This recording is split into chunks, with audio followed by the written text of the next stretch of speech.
Some people spend their entire lives searching for the person who changed their fate. I spent 20 years trying to forget him. The morning I arrived at Blackwood Manor, the sky hung low over Connecticut, wrapped in thick gray clouds that threatened rain. My old Honda rattled as I turned onto the long private driveway lined with towering oak trees. The estate appeared slowly through the mist, larger than anything I had ever seen outside a movie. White stone walls, black iron gates, windows that seemed to stretch forever. Ethan Blackwood's home looked less like a house and more like the kind of place people built when they wanted the world to remember their name. My fingers tightened around the steering wheel. 20 years. 20 years since the last time I had seen him. 20 years since a frightened little boy stood at the edge of a lake and changed the course of my life without even realizing it. Yet somehow here I was, applying for a housekeeping position inside his home. The irony wasn't lost on me. I parked near the service entrance and stepped out into the cool morning air. My shoes crunched against the gravel as I carried my small bag toward the back entrance. Everything smelled clean. Fresh-cut grass, damp earth, expensive flowers planted in perfect rows. A woman in her 50s opened the door before I could knock. "Claire Bennett?" she asked. "Yes, ma'am." She smiled politely. "I'm Margaret, head of household operations. Welcome to Blackwood Manor."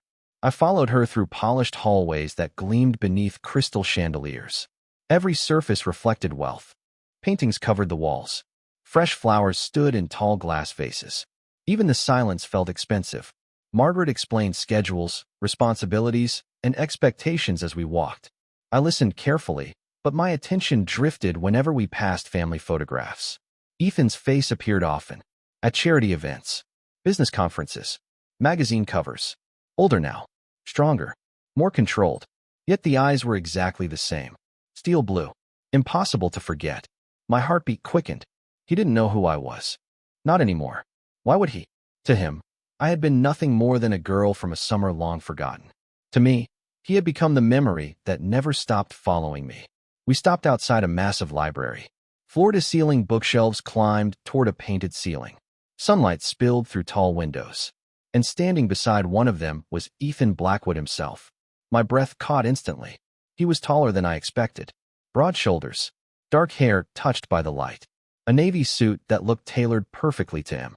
He was reading something on a tablet when Margaret cleared her throat.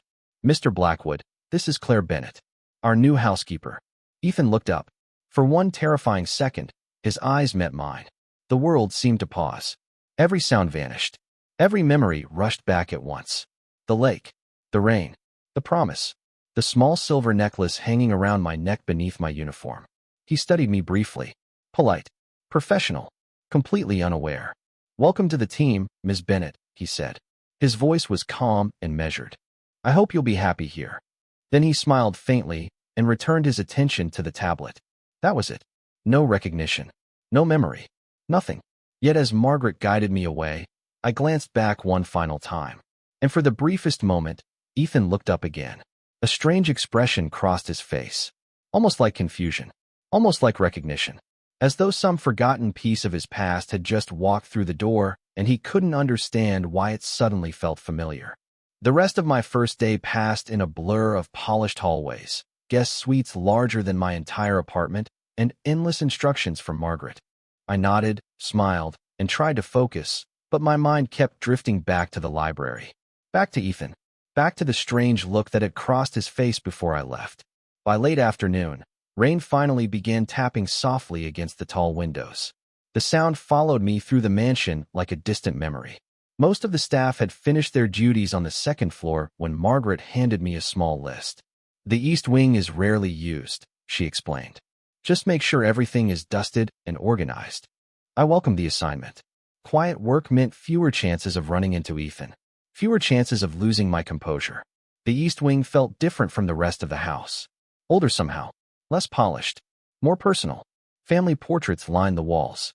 Shelves displayed awards, trophies, and framed newspaper articles chronicling decades of Blackwood success. It felt less like a billionaire's mansion and more like a museum dedicated to one family. I worked slowly, moving from room to room. The rain outside grew heavier. Wind rattled the windows occasionally, filling the empty hallways with soft echoes. Near the end of the corridor, I discovered a room that had apparently been untouched for years. The door stood slightly open. Curiosity pulled me inside. Dust floated through pale afternoon light. Furniture sat beneath protective covers. Books filled old shelves. It looked like someone had closed the door years ago and never returned. My eyes wandered across the room until they landed on a small wooden desk near the window. Something about it felt familiar. I could not explain why. I stepped closer. A framed photograph rested on the corner. The moment I saw it, my heart nearly stopped. Two children stood beside a lake. A young boy with bright blue eyes and dark hair. A little girl smiling beside him. For a second, I could not breathe. My hands trembled as I lifted the frame. The photograph was old, faded by time. Yet I recognized every detail immediately. The wooden dock, the water, the summer sunlight, even the small sailboat in the background. It was the lake from 20 years ago, the lake where everything changed. My pulse thundered in my ears. I stared at the little girl. Her face was partially turned away from the camera, making identification difficult. But deep inside, I already knew. The photograph slipped slightly in my grasp as memories pushed against walls I had spent years building. Laughter, summer afternoons, a promise made by two children who believed promises lasted forever. Suddenly, footsteps echoed somewhere in the hallway. I quickly returned the frame to its place. My breathing refused to steady. The footsteps grew closer. Instinctively, I stepped away from the desk and pretended to organize books on a nearby shelf. The door opened. I thought I heard someone in here. Ethan's voice filled the room. I froze. Slowly, I turned around. He stood in the doorway, one hand resting against the frame. His tie had been loosened. Rainwater darkened the shoulders of his coat. For a moment, neither of us spoke. Then his eyes moved past me toward the desk, toward the photograph. Something unreadable flashed across his expression. "Interesting room to explore," he said quietly. "Most people do not come in here." I forced a small smile. I was cleaning. His gaze lingered on me longer than necessary. Not suspicious, not hostile, just thoughtful, like he was trying to solve a puzzle he could not quite understand. Then his eyes dropped briefly toward my neck where the silver necklace hidden beneath my uniform had slipped into view. The color drained slightly from his face. "Where did you get that necklace?" he asked. And suddenly, after 20 years of silence, the past had started moving again. My stomach dropped so fast it felt like the floor had vanished beneath me. For a second, I simply stared at Ethan, unable to answer. The silver necklace rested against the collar of my uniform, exposed just enough for him to notice the small pendant hanging from the chain. 20 years ago, it had been nothing more than a simple gift exchange between two children during a summer that neither of them thought would ever end. Now it felt like a secret too heavy to carry. I quickly tucked the necklace back beneath my shirt. "It was my mother's," I said softly. The lie came easier than I wanted to admit. Ethan did not respond immediately. Rain tapped steadily against the windows while silence stretched between us. His eyes remained fixed on me, thoughtful and distant, almost troubled. "I see," he finally said. Yet something in his voice told me he did not completely believe my answer. Neither of us moved. The room suddenly felt smaller, warmer, filled with memories that only one of us could remember. Ethan glanced toward the photograph on the desk. "My grandfather kept that picture here for years." I followed his gaze. "The children in it." His expression softened slightly. "One of them is me." My heart skipped. Hearing him confirm it made the image feel even more real. "Who is the girl?" I asked before I could stop myself. Ethan looked back at the photograph. "I do not know." The answer surprised me. "You do not remember her?" A faint smile appeared on his face, though it carried sadness. "That is the strange thing. I remember pieces, certain moments, but her face is always missing." The room seemed to tilt slightly around me. 20 years of questions. 20 years of wondering whether he had forgotten completely. Now I finally had my answer. He remembered something, just not enough. Ethan stepped closer to the desk and picked up the photograph. Sometimes memories fade for reasons we do not understand. His thumb brushed lightly across the edge of the frame. You spend years trying to remember something, and the harder you try, the further away it gets. I swallowed hard. Maybe some memories come back when they are ready. The words slipped out before I could stop them. Ethan looked at me sharply. Again, that strange feeling passed between us. Familiarity. Recognition. Something neither of us could explain. Then his phone vibrated. The moment shattered instantly. He glanced at the screen and sighed. Unfortunately, the business world does not care about nostalgia. He set the photograph down. I should get back to work. Relief and disappointment arrived at the exact same time. Of course, Ethan started toward the door, but paused halfway there. Without turning around, he asked quietly, "Have we met before, Claire?" Every muscle in my body froze. The question struck with terrifying precision. I stared at his back. The rain outside seemed louder now. The clock on the wall ticked steadily. Waiting. Everything waited. "No," I answered after a moment. "I do not think so." Ethan remained still for another second. Then he nodded once. Strange. He left the room without another word. The door clicked shut behind him. I released a breath I had not realized I was holding. My hands trembled. My heart refused to slow down. Then I looked back toward the desk. Something caught my attention immediately. Beneath the photograph sat a small leather journal. It had been partially hidden before. Now it was visible. And engraved across the front cover in faded silver letters were 3 words that made my pulse stop completely. Summer Lake Journal. I stared at the journal for several long seconds while rain continued drumming against the windows. Every instinct told me to walk away. Close the door. Finish my work. Pretend I had never seen it.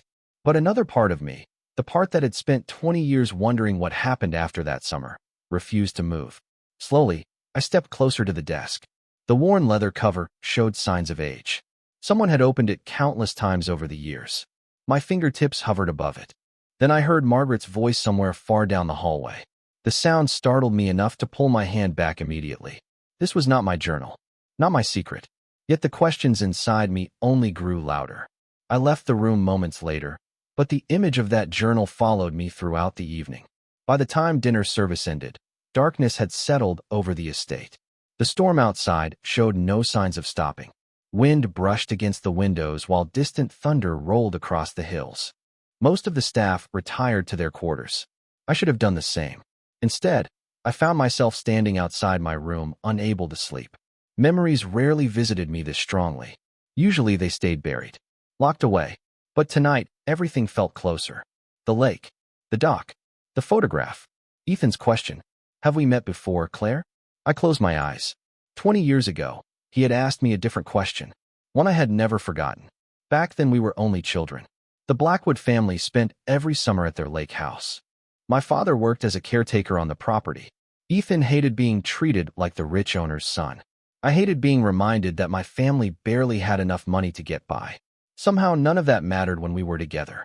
We spent entire afternoons exploring trails, skipping stones across the water, and inventing stories about places we would visit when we grew up.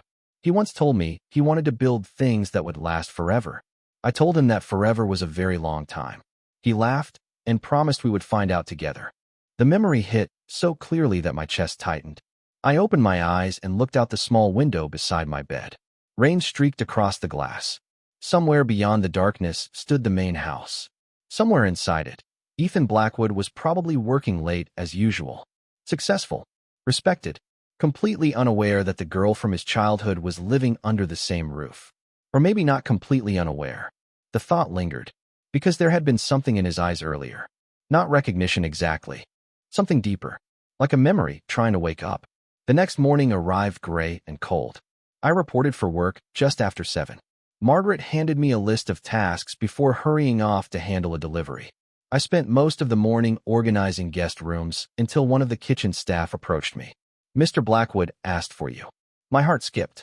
Me? Library? Right away. The walk there felt longer than it should have. Every step seemed louder than the last.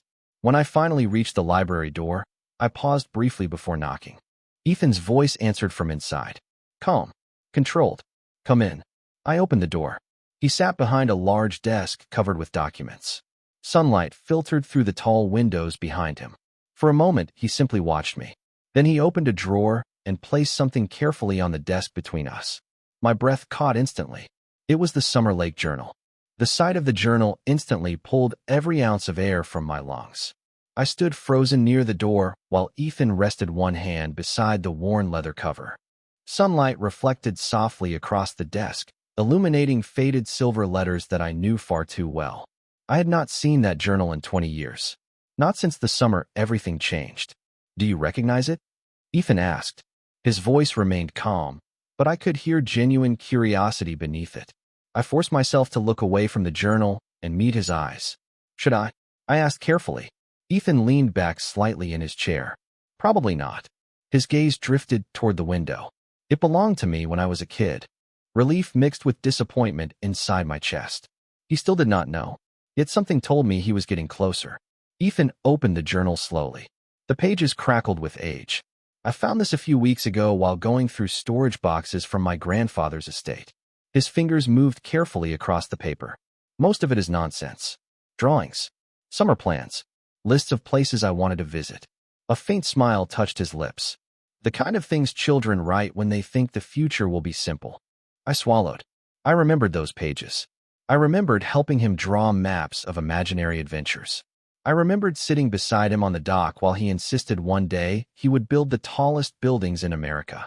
Ethan turned several pages before stopping. His expression changed. Not dramatically, just enough for me to notice. There is something strange about it. My pulse quickened. What do you mean? He slid the journal across the desk toward me. Look. Against every instinct, I stepped closer. Several pages near the middle contained neat handwriting.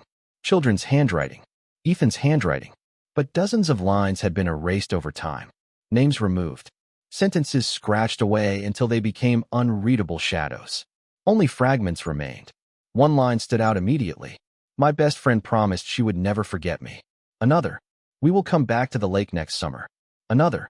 The necklace means we will always find each other. My heart pounded so loudly I was certain Ethan could hear it. I looked away before my expression betrayed me. Ethan watched me closely.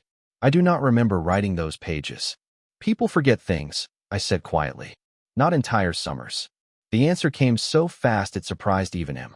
Silence settled between us. Outside, clouds drifted slowly across the morning sky. Somewhere downstairs, staff moved through their routines. But inside the library, time felt suspended.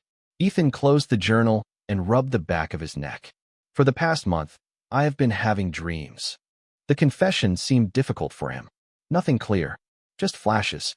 A lake, a dock, a girl whose face I can never see. My hands tightened together. Dreams can be strange. Maybe. His eyes found mine again. Then you arrived. The room suddenly felt much smaller. What does that have to do with me? Ethan hesitated. For the first time since I met him again, uncertainty appeared in his expression. I do not know, he admitted. That is exactly the problem. Before I could answer, a folded piece of paper slipped from between the journal pages and landed on the desk. Both of us looked down. Ethan picked it up carefully. The paper was yellowed with age. Weathered. Fragile. He unfolded it slowly. Then all color disappeared from his face. Because written across the page in a child's handwriting were 3 words neither of us expected to see. Find Claire Bennett. The world seemed to narrow to those 2 words. Find Claire Bennett. I stared at the paper while every heartbeat echoed in my ears. Ethan looked at the note. Then he looked at me. Then back at the note again. The silence between us became almost unbearable. That is your name, he said quietly. I forced myself to breathe. It is a common name. The answer sounded weak, even to me. Ethan studied the paper more carefully. Not common enough to appear in a 20-year-old note hidden inside a journal that keeps appearing in my dreams. I searched desperately for something to say, but nothing came. My thoughts felt tangled, confused, dangerous. Ethan stood and walked toward the tall windows overlooking the estate grounds. The morning sunlight had disappeared behind thick clouds. Rain threatened again. Do you believe in coincidence? He asked without turning around. Sometimes. I used to. His reflection appeared faintly in the glass. Lately I am not so sure. I remained standing near the desk, afraid to move. Afraid to stay. Afraid of what would happen if he finally remembered everything. Ethan slowly turned back toward me. How old are you, Claire? 26. His eyes narrowed slightly. Interesting. My stomach tightened. Why? Because the girl in the photograph would be about your age now. I looked away immediately. The library suddenly felt too warm, too bright. Ethan noticed. I knew he noticed. He noticed everything.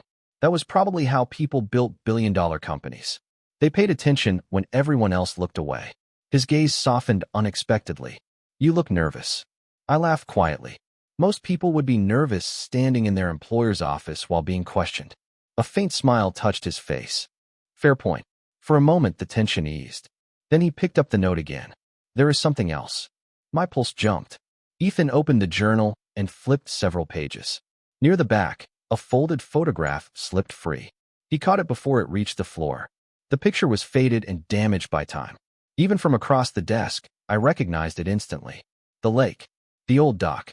2 children sitting side by side with fishing poles resting across their knees. Ethan stared at the image. Then his expression changed completely. I remember this day. The words came almost as a whisper. My breath caught. Ethan continued staring at the photograph as though he had forgotten I was even in the room. The fish kept stealing our bait. A small laugh escaped him, and she got angry because I would not stop laughing. Tears threatened unexpectedly behind my eyes. He remembered. Not everything, but more than before. Much more. Ethan blinked several times, as if surprised by the memory himself. That is strange. His voice sounded distant now. I have not thought about that in years. The library door suddenly opened. Margaret stepped inside carrying a folder. Mr. Blackwood, the investors have arrived. The interruption shattered the moment instantly. Ethan looked up. The memory seemed to retreat behind his eyes. Not gone, just farther away.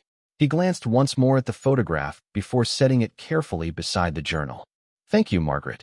She nodded and left. Ethan looked back at me. We are not finished with this conversation. My heart skipped. What conversation? A faint smile appeared. The one about why a note written 20 years ago tells me to find Claire Bennett. Then he picked up the photograph again, and this time his eyes settled on the small silver necklace around the girl's neck. The image seemed to hold Ethan captive. His fingers tightened slightly around the photograph, while his eyes remained fixed on the tiny silver necklace hanging around the little girl's neck. I felt my pulse hammering against my ribs. 20 years ago, that necklace had seemed insignificant. A simple keepsake exchange between 2 children who believed summers lasted forever. Now it felt like the key to everything. Ethan slowly looked up from the photograph. That necklace. His voice sounded distant. Thoughtful. I remember it. Every instinct inside me screamed to leave the room. To walk away before another memory returned. Before another piece of the past surfaced. But my feet refused to move. Lots of necklaces look alike, I said carefully. Ethan nodded, though he seemed unconvinced. Maybe. He glanced back at the photograph. But this one was different. His eyes narrowed slightly as though he were trying to see through the fog of 2 decades. There was a compass engraved on the back. My breath caught. The room suddenly felt smaller. The compass was still there, hidden against my skin beneath my uniform. Ethan closed his eyes briefly. I remember giving it away. The confession seemed to surprise him. I remember telling someone that no matter where life took us, we would always find our way back. Silence settled between us. Neither of us spoke. Neither of us moved. The memory hung in the air like a fragile thread connecting 2 lives separated by 20 years. Then Ethan opened his eyes again. Why does all of this feel familiar when I look at you? The question landed harder than anything else he had said. Because I knew the answer. Because I had known it from the moment I stepped through the gates of Blackwood Manor. Yet I could not tell him. Not yet. Not until I understood the whole truth myself. A soft knock interrupted the moment. Ethan's assistant stepped into the library carrying a tablet. Your conference call starts in 5 minutes. Ethan looked frustrated by the interruption. Reschedule it. The assistant blinked. Sir, move it back an hour. The young man nodded quickly and disappeared. I stared in surprise. Someone like Ethan Blackwood did not delay billion-dollar meetings over old photographs and half-forgotten memories. Yet here he was, still looking at me, still searching for answers. Finally, I took a step backward. You should focus on your work. A faint smile appeared. That sounds suspiciously like advice. It is. The smile lingered for a moment before fading. Ethan looked down at the journal one last time. There is something else I discovered yesterday. My stomach tightened immediately. What? He opened a drawer and removed a thin manila folder. The edges looked worn from repeated handling. When I found the note, I hired someone to search public records. My heartbeat stopped. Ethan placed the folder on the desk, but did not open it. I wanted to know if Claire Bennett was real. Every sound in the room seemed to disappear. And I managed to ask. Ethan's expression darkened slightly. The search found something unexpected. He slowly opened the folder and pulled out a faded newspaper clipping. The date printed across the top was 20 years old. Exactly 20 years old. and beneath the headline was a photograph of a small family standing beside a lake. My family. For a moment, I forgot how to breathe. My eyes locked onto the newspaper clipping while 1,000 memories crashed together inside my head. The photograph showed my parents standing beside the lake house. My father smiled at the camera, one arm around my mother's shoulders. I stood between them, no older than 6, clutching a fishing pole that was nearly as tall as I was. The picture had been taken during the final summer we spent there. The final summer before everything disappeared. Ethan watched me carefully. I realized too late that my reaction had lasted a second too long. "You know them," he said quietly. It was not a question. I forced myself to look away from the clipping. No. The lie felt impossible this time. Ethan remained silent. The kind of silence that made people reveal things they never intended to say. Finally, he glanced down at the article. The Bennett family left the area shortly after this was published. My pulse pounded in my ears. Lots of families move. Not like this. His voice softened. They disappeared. The word hung between us. Disappeared. That was how the town described it. One day we were there. The next day we were gone. New town. New school. New life. My mother had never explained everything. Only that we could not stay. Only that some places carried too many memories. Ethan continued studying the article. I spoke to several people who lived near the lake back then. My stomach tightened further. Why? Because every answer creates 3 more questions. He gave a small, frustrated laugh. Apparently, I spent an entire summer with a girl named Claire Bennett. I looked out the window before he could see the emotion in my eyes. Outside, dark clouds rolled across the hills. Rain began falling again, soft and steady. "And nobody told you?" I asked. Ethan shook his head slowly. "The strange part is that everyone remembers her." His gaze drifted toward the photograph. "Everyone except me." A sharp ache settled inside my chest. 20 years. 20 years, and he still could not fully remember. Yet somehow he had found the trail leading back to me. Ethan closed the folder carefully. The caretaker who worked at the lake house remembered something else. My heartbeat skipped. "What?" Ethan hesitated. He said there was an accident near the end of that summer. Every muscle in my body froze. The dock. The storm. The promise afterward. The memory remained as clear as yesterday. Ethan pressed his fingers against his temple. "Whenever people mention it, I get the same feeling." His voice dropped lower. "Like I should remember something important." I looked down at my hands. "Maybe some memories stay hidden for a reason." "Do you believe that?" he asked. The question caught me off guard. I thought about my mother. About the years spent pretending the lake never existed. About the necklace hidden beneath my shirt. About the promise I had carried alone for 2 decades. "Sometimes," I answered softly. Ethan stared at me for several seconds. Then his expression changed. Not confusion. Not curiosity. Recognition. Brief. Fleeting. But unmistakable. His eyes widened slightly. "Wait." The word escaped him before he could stop it. I looked up. Ethan was no longer looking at the newspaper clipping. He was staring directly at me. "The rain," he whispered. I remember standing on a dock during a storm. My heart stopped. Ethan took a slow step forward. And I remember someone holding my hand. Everything inside me froze. Ethan stood only a few feet away, but it felt as though 20 years had collapsed into a single moment. The rain outside grew heavier, striking the windows in steady waves while neither of us moved. His eyes remained fixed on mine. Searching. Remembering. "I know that memory," he said quietly. "I know it happened." My throat tightened. Memories can be misleading. Ethan slowly shook his head. "Not this one." He pressed a hand against his forehead, as if trying to hold on to something fragile. "There was a storm.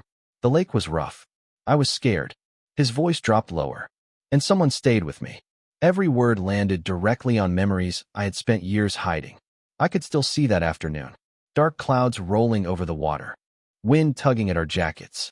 Ethan refusing to admit he was frightened even though his hands shook. I remembered sitting beside him on the dock until the storm passed. I remembered the promise afterward. The promise neither of us was supposed to remember. Ethan took another slow step forward. "Why do I feel like you already know this story?" The question hung between us. For one dangerous second, I almost told him everything. I almost told him about the summers by the lake. About the fishing contests we invented. About the tree where he carved our initials. About the necklace resting against my skin. But another memory stopped me. My mother packing boxes in silence. My father staring out the car window as we left town forever. The years of unanswered questions. The years of secrets. Because you have told me pieces of it, I answered softly. Ethan frowned. When? The journal. The photograph. The things you remembered. He studied me carefully. The explanation satisfied him far less than he wanted it to. A tense silence followed. Then his gaze drifted toward the newspaper clipping still resting on the desk. His expression changed instantly. Curiosity faded. Something darker replaced it. Concern. There is something else the records search uncovered. My stomach tightened again. Ethan picked up a second document from the folder. Unlike the clipping, this one looked official. Typed. Structured. Serious. He stared at it for a moment before speaking. The Bennett family did not leave voluntarily. My heart nearly stopped. Ethan looked up. According to county records, the property where they lived was purchased through a legal acquisition shortly after they moved away. I already knew where this was going. Somehow I had always known. Ethan continued. The company responsible no longer exists. His voice grew quieter. But the ownership trail does. The room suddenly felt colder. Ethan lowered his eyes to the paper. It leads directly to Blackwood Development. Neither of us spoke. Rain continued tapping against the glass. Somewhere downstairs a grandfather clock chimed the hour. The sound echoed through the silence. Ethan looked genuinely stunned. My family acquired the land. His expression tightened. The same year your family disappeared. I stared at him. At the man who had unknowingly spent weeks searching for answers. At the boy I once promised never to forget. At the billionaire, now holding evidence that connected both of our lives in ways neither of us understood. Then Ethan whispered something that made my heart stop completely. Claire, were we separated because of my family? The question struck harder than anything else Ethan had uncovered. For a moment I could not answer. I simply stood there while rain slid down the library windows and the weight of 20 years settled heavily between us. Ethan watched me carefully. Not like a billionaire reviewing a business report. Not like an employer speaking to an employee. Like someone standing on the edge of a truth that might change everything. Claire, he asked quietly. I looked away. My reflection stared back at me from the dark glass. Older. Tired. Carrying secrets that no longer felt possible to keep. I do not know, I said finally. It was the only answer I could give. Ethan lowered himself into the chair behind the desk. The folder remained open beside him. Newspaper clippings. Property records. Fragments of a story neither of us fully understood. My grandfather built this company, he said after a long silence. My father expanded it. I spent my entire life believing every success was earned fairly. His jaw tightened slightly. Now I am discovering entire pieces of history that nobody ever mentioned. I could hear the frustration in his voice. Not anger. Disappointment. The kind that comes when a foundation begins to crack beneath your feet. Ethan picked up another document from the folder. There are missing records. My pulse quickened. What kind of records? Purchase agreements. Correspondence. Meeting notes. He frowned. There should be hundreds of pages. And there are not. He shook his head. Someone removed them. The answer did not surprise me as much as it should have. Secrets rarely survive for decades unless someone works very hard to keep them hidden. Ethan stared at the missing sections listed in the report. Whatever happened, someone wanted it forgotten. The words lingered in the room. Forgotten. That seemed to describe everything connected to the lake. The friendship. The promises. The Bennett family. Even me. I thought about my mother. About the boxes packed in silence. About her refusal to discuss the past. Suddenly a memory surfaced that I had not thought about in years. The night before we left. My mother standing in the kitchen holding a letter. Crying when she thought nobody could see her. I had been too young to understand then. Maybe I still did not understand now. Ethan stood and crossed toward one of the bookshelves. From a locked cabinet, he removed a small wooden box. The moment I saw it, a strange feeling washed over me. Familiarity. Recognition. Ethan seemed equally surprised. This was stored with the journal. He set the box on the desk between us. Dust covered the corners. The brass latch had darkened with age. I have never opened it. My heartbeat accelerated. Why not? Ethan gave a faint laugh. Because part of me was afraid of what I might find. Neither of us moved. Outside, thunder rolled softly across the distant hills. Ethan looked at the box, then at me. I think we should open it together. My hands trembled slightly as he reached for the latch. 20 years of questions sat inside that small wooden box. 20 years of missing memories. Missing answers. Missing truths. The latch clicked open. Ethan lifted the lid slowly. Both of us leaned forward. And resting inside on faded blue velvet was a second silver necklace that matched mine exactly. For several seconds, neither of us spoke. The matching necklace rested inside the wooden box like a message sent across 2 decades. My hands trembled as I stared at it. There was no denying the truth anymore. The pendant was identical to the one hidden beneath my uniform. Same chain, same silver compass, same tiny engraving around the edge. Ethan reached into the box carefully and lifted it into the light. His expression shifted from curiosity to disbelief. This cannot be a coincidence. His voice was barely above a whisper. I knew he was right. Some part of me had known for days that the past was catching up to us. Now there was nowhere left to hide. Ethan turned the pendant over slowly. Suddenly he froze. His eyes widened. There is writing on the back. My heart skipped. The engraving had been hidden beneath years of wear. Ethan moved closer to the window where the gray afternoon light was strongest. Then he read the words aloud. So you will never get lost. The room tilted around me. I remembered those words. I remembered the afternoon they were spoken. 2 children sitting beneath an old oak tree near the lake. Ethan handing me a necklace because he thought compasses were magical. Because he believed they could always bring people home. Before I realized what I was doing, my hand moved to the necklace beneath my shirt. Ethan noticed instantly. His eyes followed the movement. Neither of us looked away. Slowly, I reached beneath the collar of my uniform and pulled my necklace into view. The silver compass caught the light. For a moment, Ethan simply stared.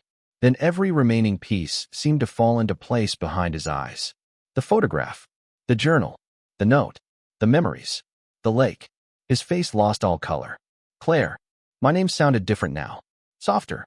Certain. I could no longer hide from the truth. Yes, I whispered.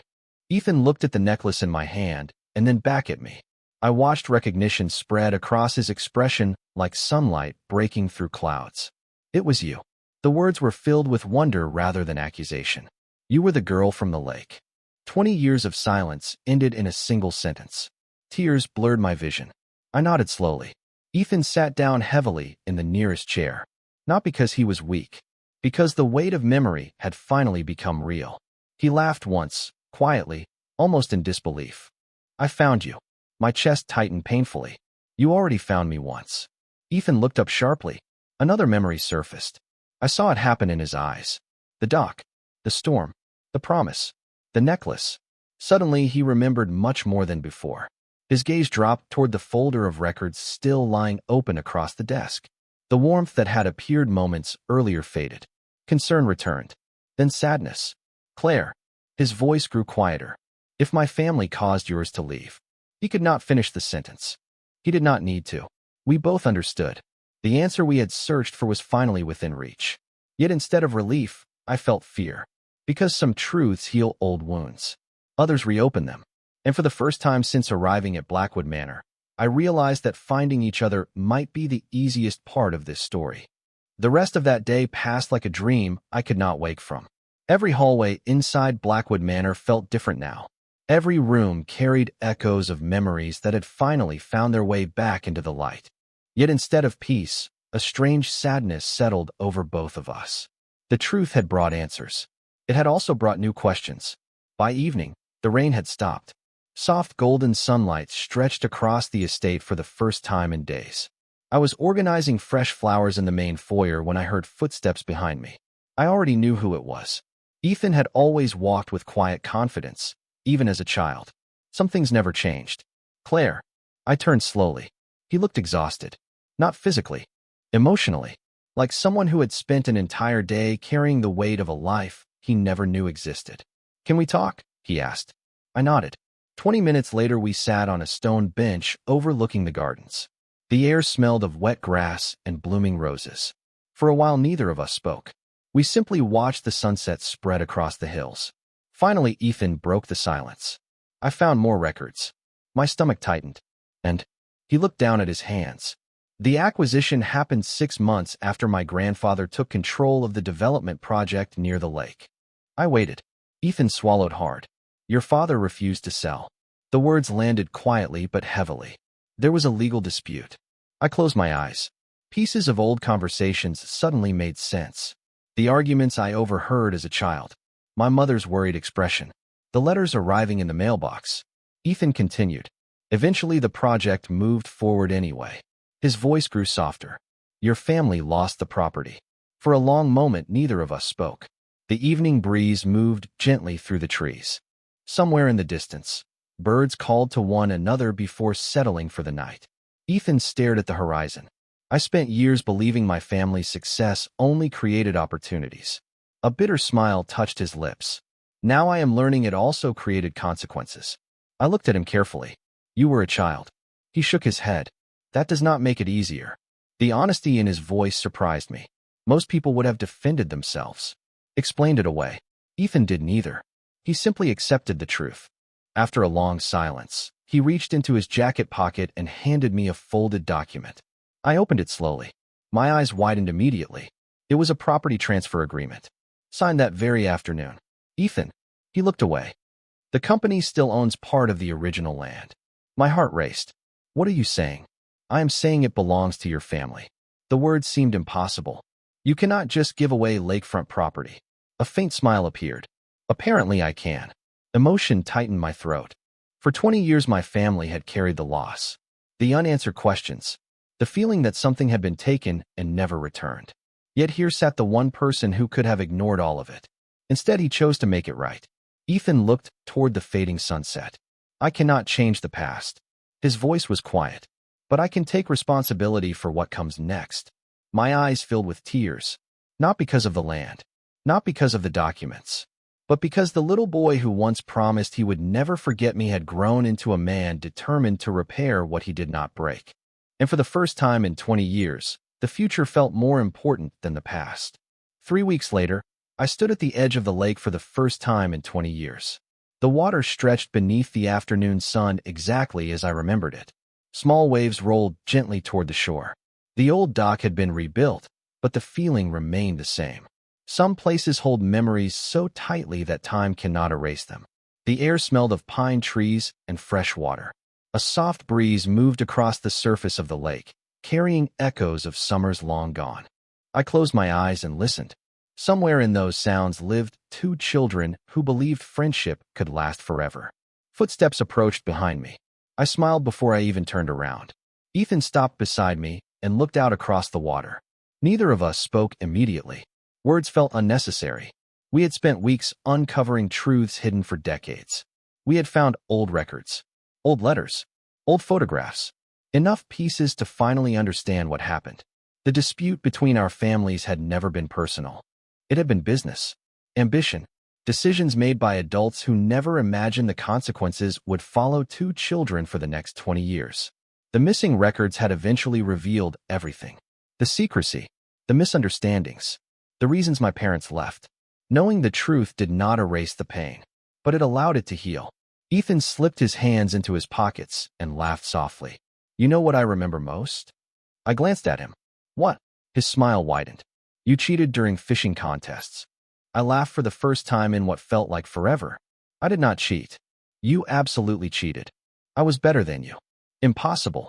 The familiar argument felt strangely perfect. Like no time had passed at all. Ethan reached into his jacket and removed a small object. My heart tightened the moment I saw it. The second necklace. The one that had remained hidden inside the wooden box for 20 years. Sunlight reflected off the silver compass. Ethan held it carefully before placing it in my hand. I think this belongs with you. I stared at the necklace resting against my palm. 2 matching compasses. 2 pieces of the same promise. Tears filled my eyes unexpectedly. Ethan noticed, but said nothing. He understood. Finally, I looked up. Do you ever wish things had happened differently? The question lingered between us. Ethan considered it carefully before answering. Sometimes. His gaze drifted toward the lake. But if everything had been different, I might never have found my way back here. Emotion caught in my throat. For years, I believed the story ended when we left. I believed some people were meant to stay in the past. I was wrong. Life had a strange way of returning unfinished chapters when the time was right. Ethan smiled and gestured toward the dock. Come on. Where? There is a bench at the end. His eyes sparkled with the same warmth I remembered from childhood. I think we still owe each other 20 years of conversation. Together we walked toward the water. The sun reflected across the lake like liquid gold. Behind us lay the mistakes of the past. Ahead waited something neither of us could fully predict. And somehow that felt exactly right. Because in the end, the compass had worked after all. Not by pointing north, not by showing the shortest path, but by guiding two people back to the place where they were always meant to find each other. Some promises survive because they are remembered. The rare ones survive because they become part of who we are. And sometimes, after years of being lost, the journey home finally begins.